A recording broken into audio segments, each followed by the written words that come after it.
यानंतर एक वेगळी बातमी आहे। भारताला 1947 साली स्वातंत्र्य मिळालं, पण भारतातलाच एक प्रदेश ज्याला देशाआधी ब्रिटिशांकडून स्वातंत्र्य मिळालं ते म्हणजे चंद्रपूर जिल्ह्यातलं चिमूर। तर पाहूयात चिमूरच्या याच स्वातंत्र्याची ही कहाणी। भारत 1947 साली स्वतंत्र झाला। चिमूरने 42 साली स्वातंत्र्य पाहिलं।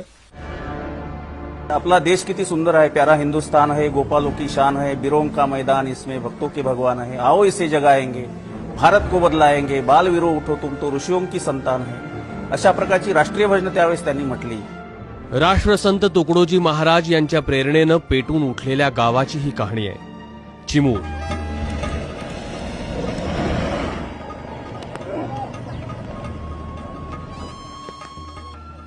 एकमेव गाव जे भारत स्वतंत्र होण्याआधीच 1942 साली 3 दिवसांसाठी स्वतंत्र झालं होतं। म्हणजे महात्मा गांधींनी आवाहन केलं होतं 8 ऑगस्टचा मुंबईला जो ठराव झाला काँग्रेस अधिवेशनामध्ये की चले जाओ, गांधीजींनी आवाहन केलं इंग्रजांना, तुम्ही आता आमचा देश सोडून जा। आणि भारतीयांना सांगितलं, एक चैतन्यदायी मंत्र महात्माजींनी दिला होता, करा अथवा मरा, हीच वेळ आहे, यावेळेस आपल्याला स्वराज्य मिळालं तर ठीक आहे, तर त्यासाठी आपण सर्वांनी बलिदानासाठी सुद्धा तयार झालं पाहिजे।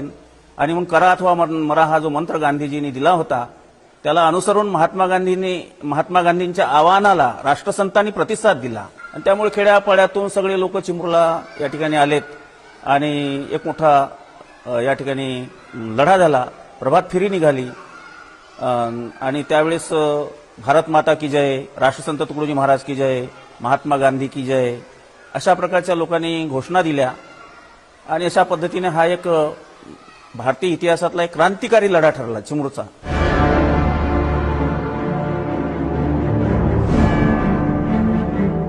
दिवस होता 13 ऑगस्ट। याच दिवशी तुकडोजी महाराज चिमूरमध्ये दाखल झाले, अस्वस्थ कार्यकर्त्यांना भेटले आणि इथेच तरुणांच्या आक्रोशाला चेतना मिळाली। 9 ऑगस्ट रोजी महात्मा गांधी यांनी संपूर्ण देशात चले जाओचा नारा दिला आणि चिमूरात सुद्धा असंतोष खतखतत होता। गुप्त बैठका आणि मीटिंग्स होत होत्या, मात्र याला मूर्त स्वरूप येत नव्हतं। अशातच 13 ऑगस्ट रोजी राष्ट्रसंत तुकडोजी महाराज यांचं चिमूरात आगमन झालं आणि याच ऐतिहासिक अभ्यंकर मैदानात 15 ऑगस्टच्या रात्री ती ऐतिहासिक भजनही झालं। शब्द होते, झाड झड़ूले शस्त्र बनेंगे, भक्त बनेगी सेना, पत्थर सारे बम बनेंगे, नाव लगेगी किनारे। या अस्पष्ट शब्दात राष्ट्रसंत तुकडोजी महाराज यांनी लोकांना क्रांतीचा मंत्र दिला आणि 16 ऑगस्ट रोजी त्याचं मूर्त रूप दिसून आलं। 16 ऑगस्ट नागपंचमी होती। चिमूरच्या क्रांतिकाऱ्यांनी प्रभात फेरी काढली। परिस्थिती नियंत्रणात आणण्यासाठी एसडीओ डुंगाजी, ठाणेदार जरासंध आणि नायब तहसीलदार सोनावणे चिमूरमध्ये दाखल झाले। अमानुष लाठीमार झाला, संचारबंदी लागू झाली। 16 ऑगस्टला किल्ल्यावरून सभा निघाली, मिरवणूक, आणि त्याच्यात मुख्य नारा होता कि व्हाइसराय दिल्ली में जूते खाए गद्दी में। आणि याच्यामुळं सरकारी पक्ष संतापला आणि संतापाच्या भरात हे सारं झालं। संतापाला प्रत्युत्तर होत आहे। मिरवणूक न सांगता निघाली आणि या नागमंदिरापुढे आली तर जमाव त्यांना आवरता आला नाही, फायरिंग झालं। बेछूट गोळीबार झाला आणि याच गोळीबारात चले जाओ चळवळीतला देशातला पहिला तरुण हुतात्मा झाला। त्याचं नाव होतं बालाजी रायपूरकर, वय अवघी 16 वर्ष। 16 ऑगस्ट हा नागपंचमीचा त्यावेळेसचा दिवस होता 42चा आणि त्या दिवशी संपूर्ण युवक, संपूर्ण स्त्रिया, संपूर्ण वृद्ध लोक सुद्धा उठून पेटले आणि पेटल्यानंतर या क्रांतीमध्ये खऱ्या अर्थानं या चिमूरमध्ये क्रांती घडली। एक मूक मिरवणूक निघाली। मूक मिरवणुकीमध्ये सर्व लोक शांततेनं आपली मूक मिरवणूक मोर्चा काढत होते। या देशाला स्वातंत्र्य करण्यासाठी, या भारत मातेला स्वातंत्र्य देण्यासाठी मोर्चामध्ये सहभागी झाले होते। परंतु अमानुष इंग्रज शासन व्यवस्थेनं त्यांच्यावर अन्याय केला, अत्याचार केला आणि 16 वर्षाचा युवक शहीद बालाजी रायपूरकर हा पहिला भारतातला 1942च्या आंदोलनातला पहिला शहीद ठरला. पाठोपाठ बाबूराव झिरे आणि श्रीराम बेंगेवारही धारातीर्थी पडले. चिमूर पेटलं. ब्रिटिशांच्या हुकुमाचे ताबेदार डुंगाजी आणि सोनावणे यांना डाग बंगल्यात जिवंत जाळण्यात आलं, तर ठाणेदार जरासंधचा याच लोखंडी पुलावर खून झाला. अभ्यंकर मैदानाच्या त्या हुतात्मा शहीद स्मारकाच्या जवळ गोळी मारली आणि त्यामुळं संपूर्ण जो जमाव होता तो उठला, पेटला आणि त्यांनी संपूर्ण मन निश्चय केलं की या ठिकाणी असलेला जो जाक आहे त्याला आपण कुठेतरी उतरवायला पाहिजे आणि ते उतरवून त्या ठिकाणी तिरंगा फडकवण्याचं काम केलं.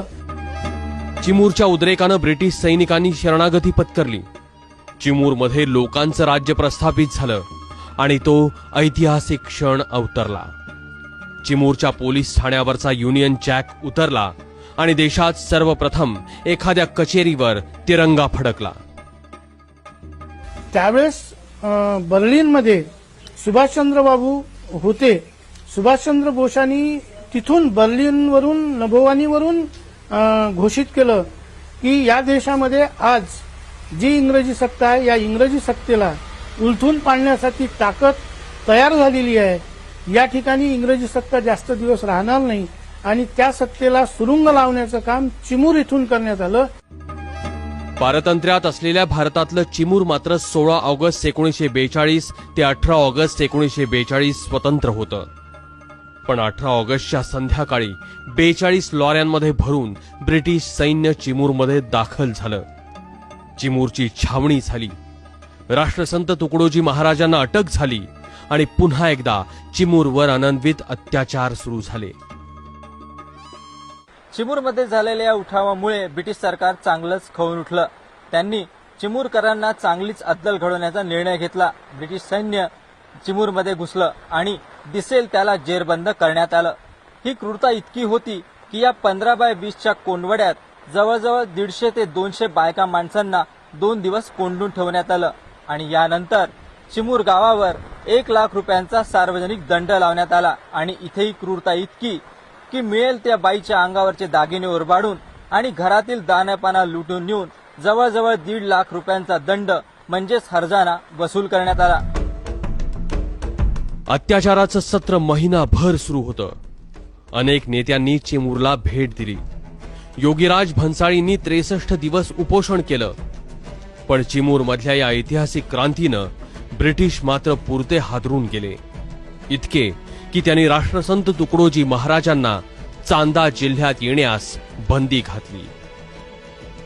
ब्रिटिश सरकार विरोधात उठाव केल्याच्या आरोपाखाली 20 लोकांना फाशीची शिक्षा सुनावण्यात आली तर 28 लोकांना आजन्म कारावास सुनावण्यात आला. मात्र या विरोधात तत्कालीन अनेक निष्णात वकील मैदानात उतरले आणि त्यांनी अनेकांच्या शिक्षा या रद्द करवल्या. मात्र यानंतर सुद्धा चिमूरचा सहभाग स्वातंत्र्य लढ्यात कमी झाला नाही आणि अशा प्रकारे चिमूर हे छोटंसं गाव स्वातंत्र्य संग्रामात नेहमीसाठी अजरामर झालं. कॅमेरामॅन अतुल हिरडेसह सारंग पांडे, एबीपी माझा, चिमूर.